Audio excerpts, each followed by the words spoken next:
G'day and welcome to another episode of Destiny for Dummies, the show primarily about Destiny 2 with a unique Australian twist.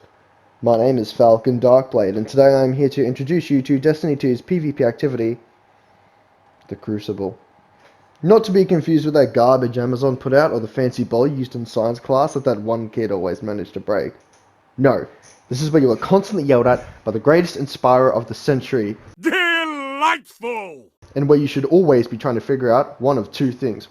1. How did you die? Or 2. How did you not kill the other guy? But since this is the basics of a Crucible video, I shall stop rambling and give you the basics of combat and game modes mixed in with some extra goodies. The most important thing you need to know is the radar exists. You know that thing in the top corner? No, it is not a game of Pac-Man. It is the greatest tool you have on the battlefield, and its importance cannot be overstated.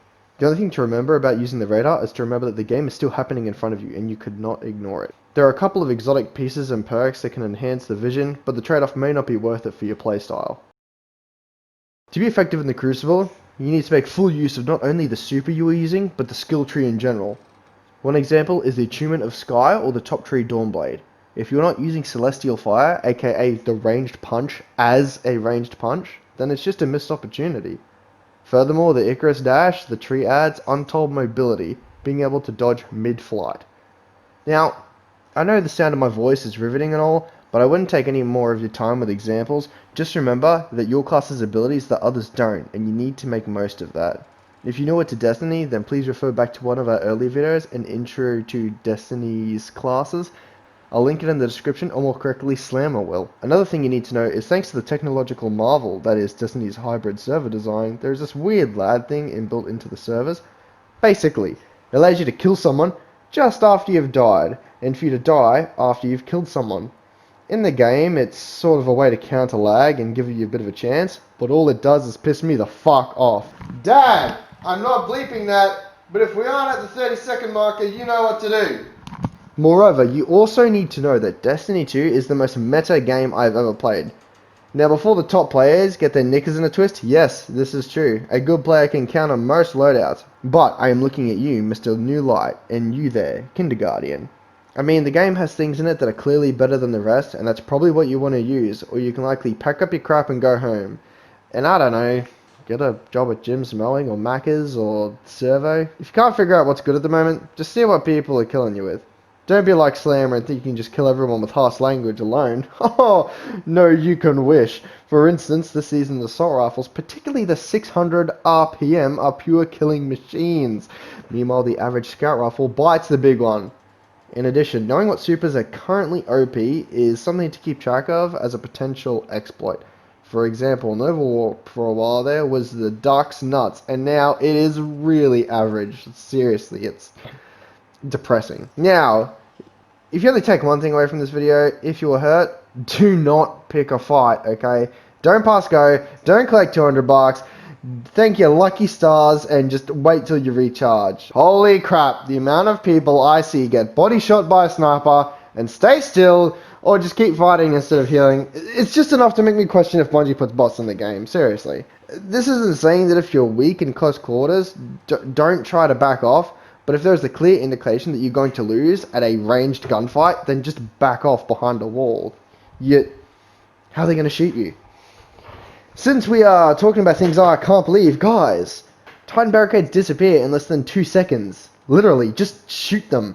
So, if you're not getting shot at and someone is sitting behind it, just shoot the barricade.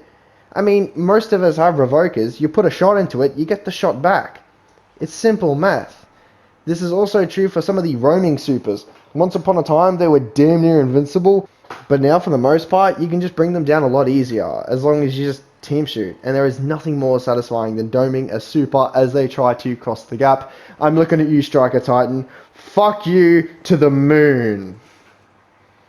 Another tip to help you sci-fi lovers out there is to get yourself one of those bad boys. Yup, fusion rifle. The fusion rifle in the right hands is like having a charged up shotgun, but it can fill Guardians' asses with some hot shit at incredible ranges. Get in and practice pre-charging before you go around the corner and you'll become Destiny's hated in no time. Just remember, there is, the plan B or C, whatever it's called in this game, that you can have to increase the charge time.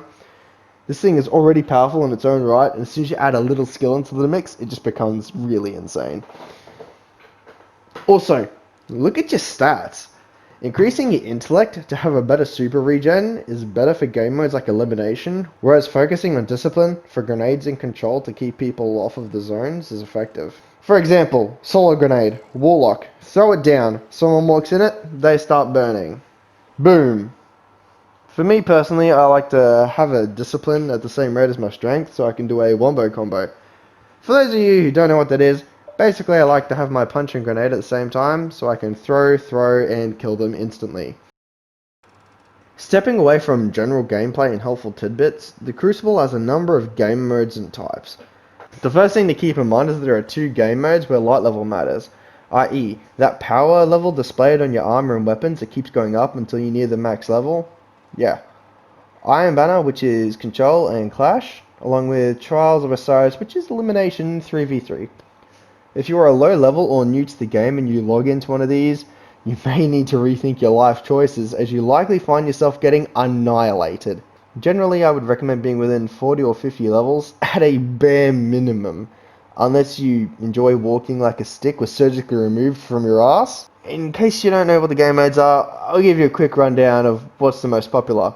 And just in case there are actually any dummies watching, oh, where's Dad? That means 6 players on the field are all looking to carve each other's to bits, junkie style. Rumble.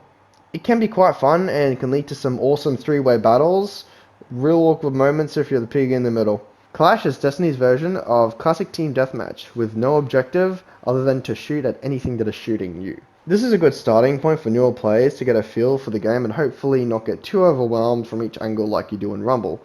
At least that's true if your team has any sort of field awareness. Controlled is team deathmatch with flags. Basically, the number of flags you have multiplies the number of points you get for each kill, as well as a couple of bonus points for holding a flag. This can also be a good starting point as the flags can give some direction as to where your enemies are likely to come from, instead of just walking around the map randomly hoping to run into baddies. Lastly, we have Mayhem in front of anything. It just means that your supers come back faster in the game mode. Picture a fiery Thor, an electrified Hulk, and a good old Emperor crossed with vision and a real bad attitude, going at it with unlimited energy for 5 minutes.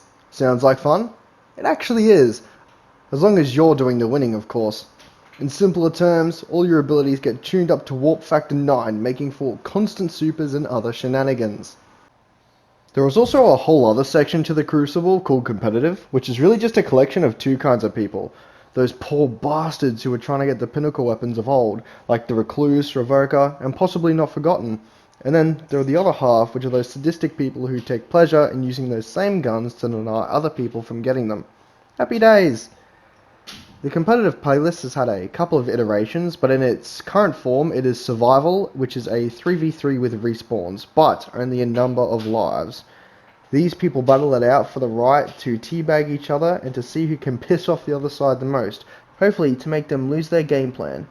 So if you go in there, make sure you follow the basics I talked about. Try to keep the radar and field positioning in the front of your mind, and lastly, try not to waste the lives by overextending or pushing too hard.